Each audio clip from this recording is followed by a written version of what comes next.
the St. Michael's Cemetery in Candleton, Indiana. And whenever Lucy and Lena were talking about wanting to do stories on Candleton that hadn't been told before, I told them that they needed to include the story of Joseph Fishback.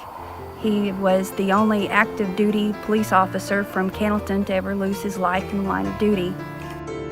I know a lot of people today probably don't know the Fishback name, but if you had lived in Candleton in the last 2 centuries, you would have heard of the Fishback name.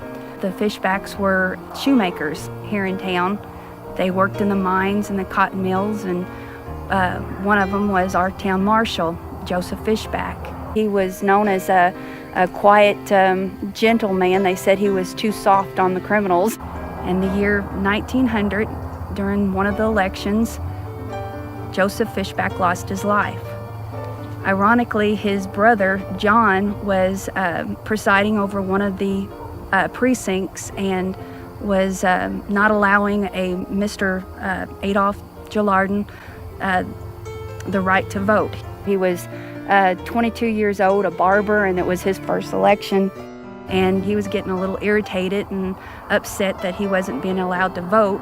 Early elections were dangerous here in the county, early 1900s, so that was getting close to all the bootlegging and stuff like that. So I imagine it probably was a little bit rough.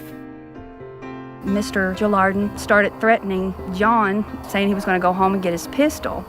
John went and summoned his brother, who was our town marshal. He tried to calm down Mr. Gillardin, but I guess he was just upset and ended up shooting Joseph Fishback 2 times in the stomach, and he died of those injuries.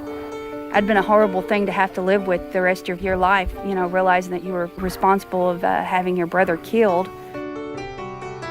His life didn't fare too well after that.